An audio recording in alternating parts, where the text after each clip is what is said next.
Well, hello, ladies and gentlemen. Welcome back to Grizzly Bear Sim's YouTube channel, and welcome to the local Dollar General here in Midtown USA for Farming Simulator 19. We are here picking up a few things for Billy Bob. Billy Bob is slightly under the weather. He kind of came down with something that was troubling him, and he went home, left the tractor in the field that he was working in. So we're going to eventually go and finish that chore for him. But we're gonna pick up these things that he needed, and we'll take them to Billy Bob's house so that you can see where he lives, and we'll talk a little bit about his pig empire operation that he's got going on, and how we're sort of helping him with that, and all that good stuff. So this is episode number 4, and thanks for watching. I appreciate you guys tuning in. We'll just take this course up this way. I believe this back in the old Westbridge Hills map, which is what this Midtown USA is based on.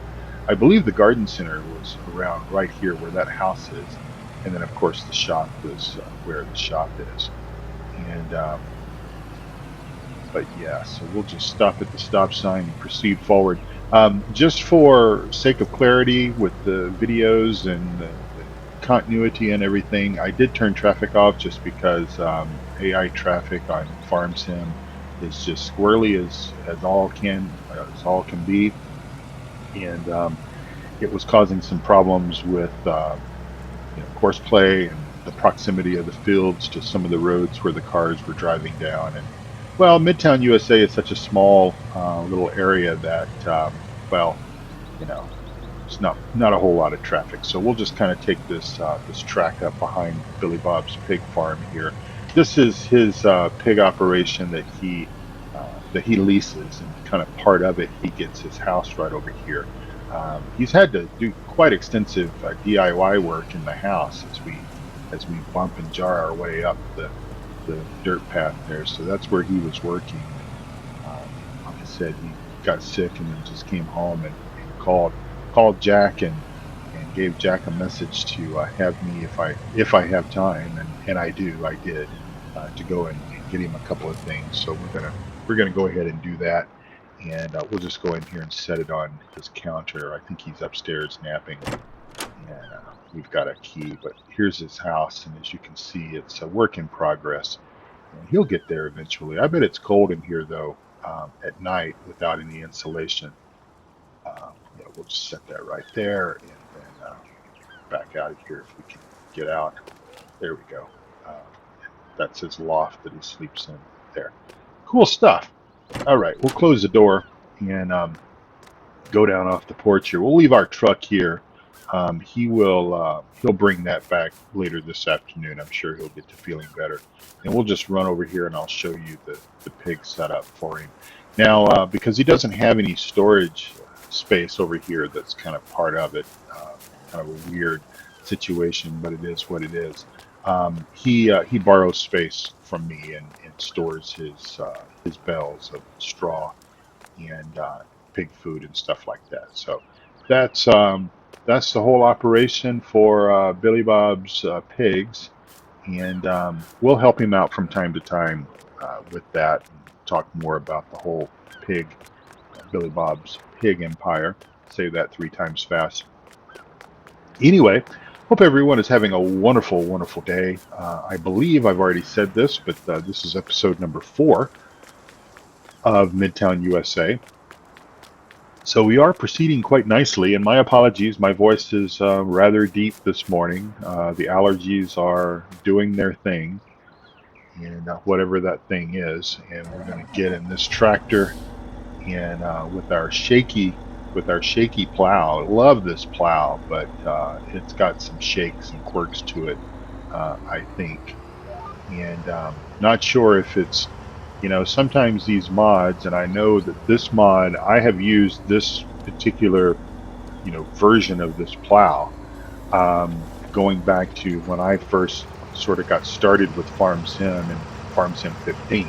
Not the same mod, of course, but I believe it's the same model and basically the same inner workings. And this is possibly one of those examples of mods that just need to go away, and somebody needs to redevelop it from the ground up. Either that, or somebody needs to work on it that knows what what they're doing. Um, a lot of these mods, even that we're using today in FarmSim 19, their existence dates back to 15, FarmSim 13, and they just they keep getting ported over, and every time there's just something that is not right about it, and so we get these weird shakes. And you know, there was a plow or a cultivator that I was using. Um, I think maybe in 19, maybe in 17. I can't remember which map it was, but you could park it, unhook it, and it would just jiggle. It would jiggle itself almost, to a different location. It was pretty weird, almost thinking that the thing was possessed. Um, but anyhow, we are, we don't plow every single field every single year. We have a schedule, rotation schedule, where we open fields up, plow them, uh, cultivate them, fertilize them, prep them in a specific way, depending on whatever crop that we're going to be putting down into the field. We haven't, got that quite far with our planning stage. It's still early days and everything.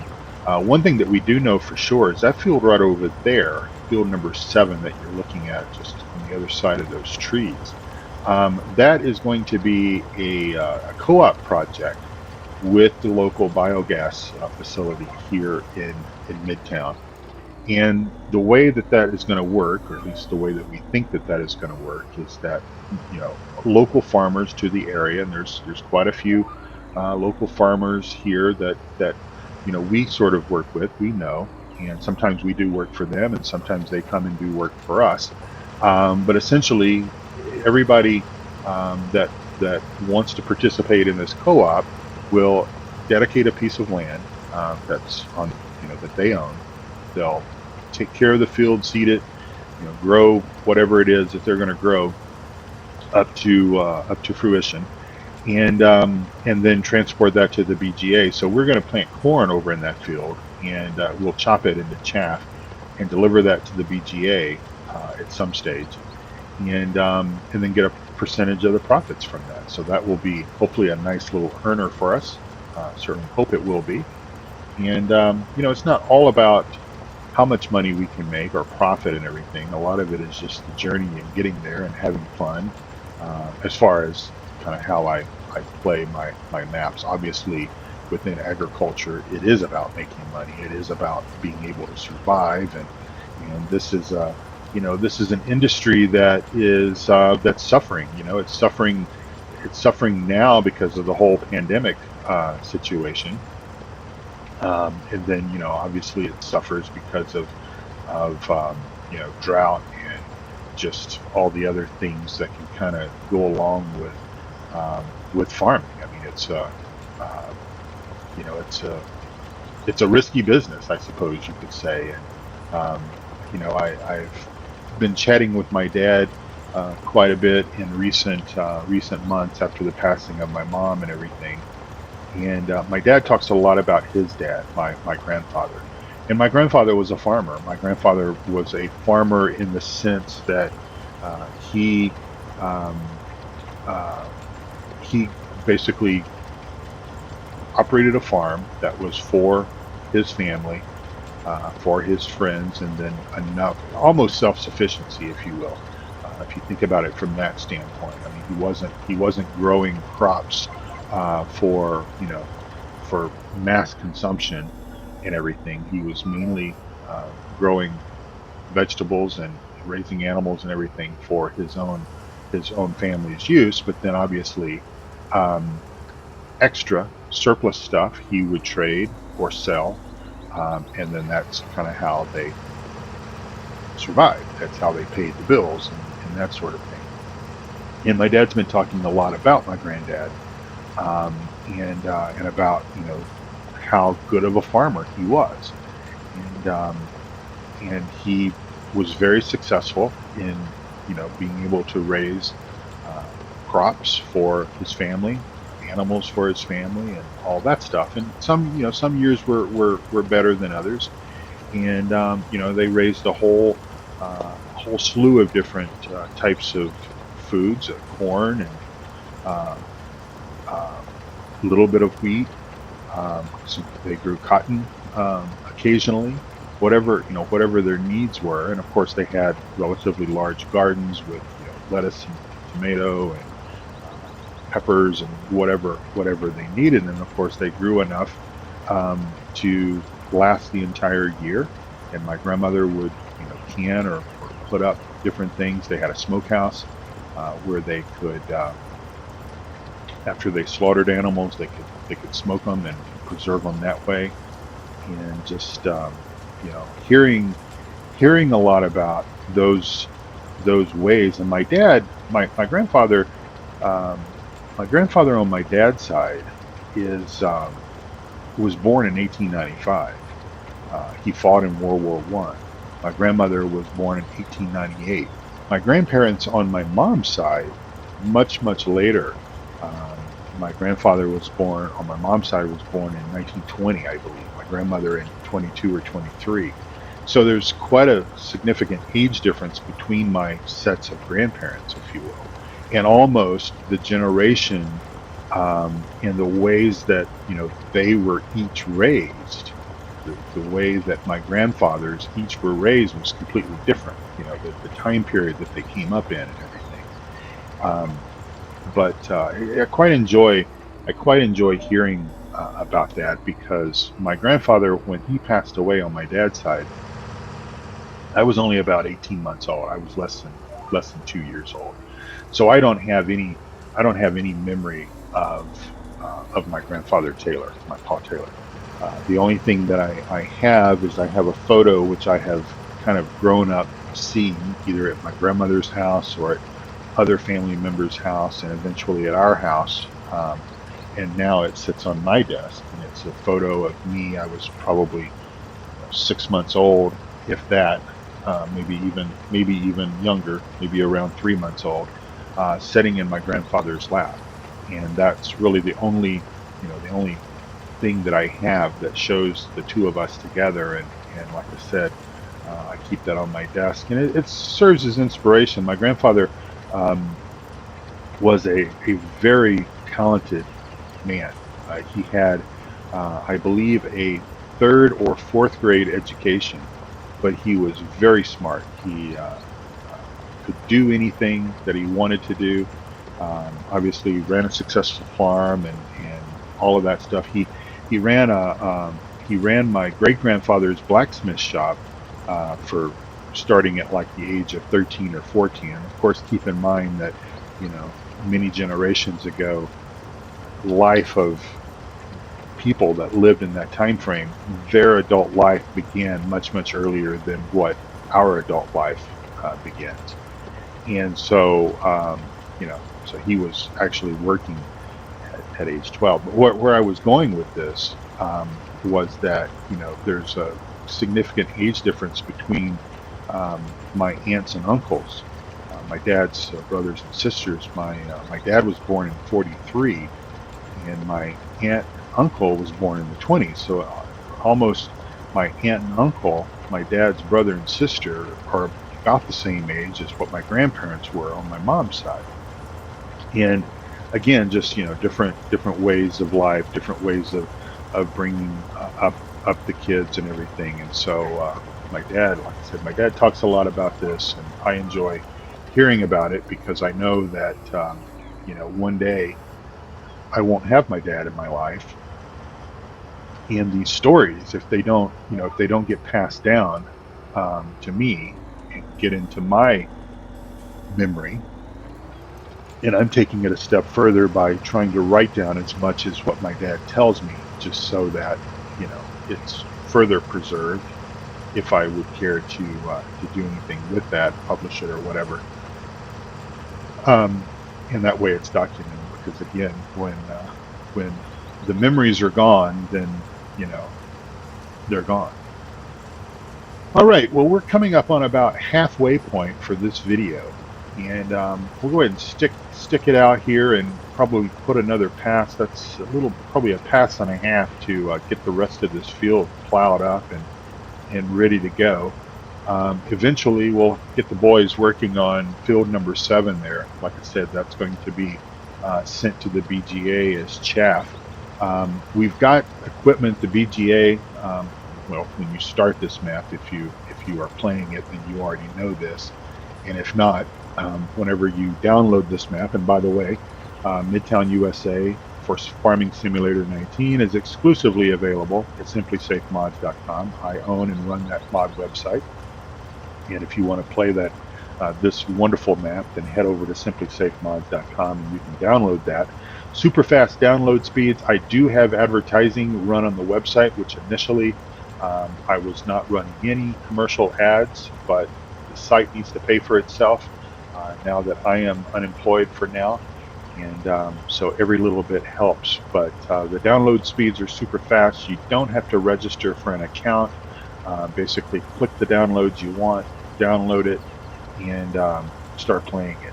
But you do need to keep in mind about this map is this map, when you download it, it will download a zip file that says unzip me. You need to unzip the file because all the mods for the map and everything are zipped up together. Just unzip everything, put those into your mods folder, and you're off to the races. But we'll get all that done. This is a wonderful map, and I've quite enjoyed my time on it thus far. And as I said before, it has those memories of Westbridge Hills and having fun reliving my early experiences with Farming Simulator 15. That's when it all started for me. It was Farming Simulator 15 and Westbridge Hills. Obviously, with Westbridge Hills being the American version of the map that came with Farming Simulator 15, that got my attention. And it was many months, and I've talked about this before in previous episodes, but it was many months before I sort of understood how mods worked and really knew about the whole world of Farming Simulator mods.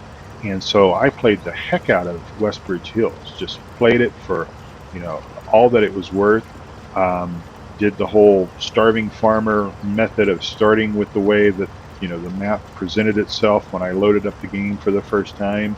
And I think with 15, chaff and silage was the cash crop, and just did the whole BGA thing just over and over and over. And of course that was before season, so you really could replicate an entire year, game year within just a matter of a few days. You could plant one day and speed up time and harvest or whatever. And just did that over and over and over, rinse and repeat, and had so much fun with that. And then I learned about mods, and of course met, probably one of the very first map modders that I came to know through his mods was Stevie. Stevie had a version of Westbridge Hills that I then started playing. And then, of course, I think probably the very next map developer modder that I came to be aware of and enjoy his creations was Bullet Bill with Colborough Park Farm. Of course, by that time, I was watching content creators that was putting out content on Farm Sim 15 on YouTube, and they were playing Farm Sim 15 and playing Colborough Park Farm. It's rather interesting because how I came to really know about Farming Simulator was, let's see, what are we doing here, Jerry? Let's turn the tractor, let's use the steering wheel.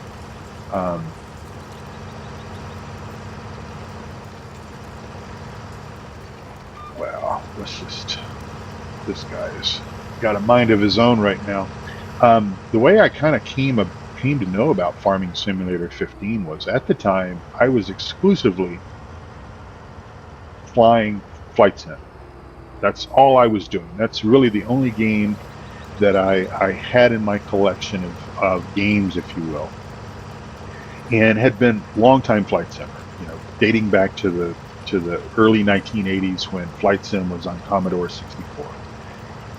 And so I think at this particular point in time, obviously FSX was the latest and greatest flight sim version that there was. It's quite possible P3D was showing up on the scene. I can't remember. But anyway, I had been watching a few flight simmers on YouTube and Twitch and whatever. And all of a sudden, they put Farming Simulator on their channel. And I'm like, whoa, I'd never heard of it.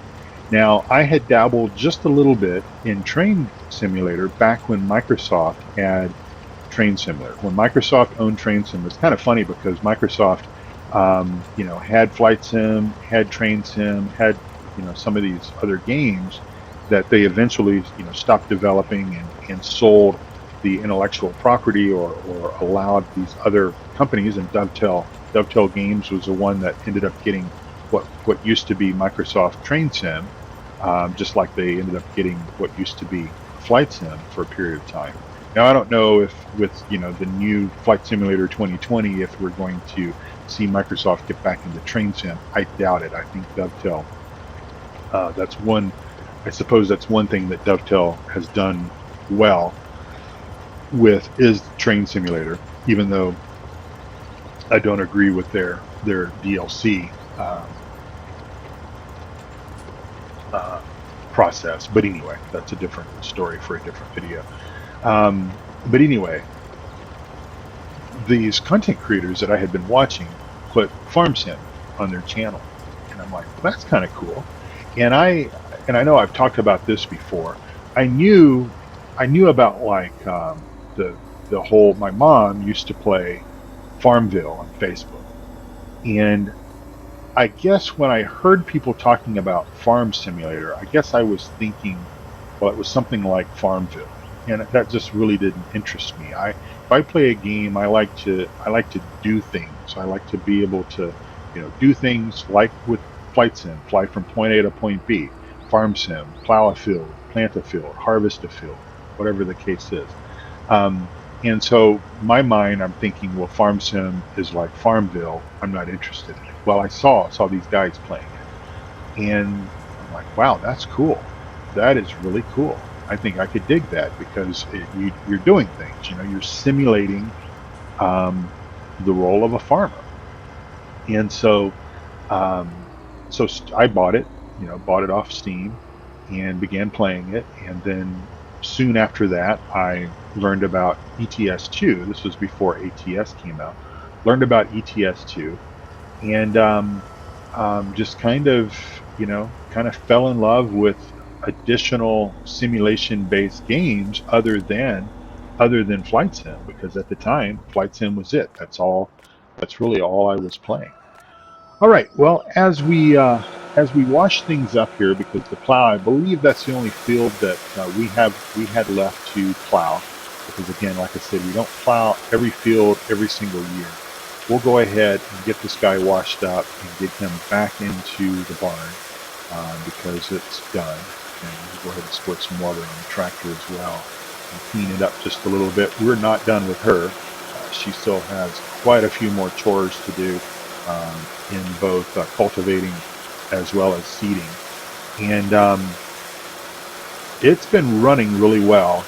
Had it in the shop here locally at the farm. Jack has been working on it just a little bit. We'll most likely take it back over there and have him bang around on it a little bit longer and keep her running top notch, hopefully. But we're coming up on about 25 minutes, and I kept you all rather long in the previous video. And of course, by now, I will just say this. Of course, by now, you know that my Discord channel is up and going. Grizzly Bear Sims Discord. You'll find a link to that down in the show notes below this video. I would appreciate it if you head over there and say hello.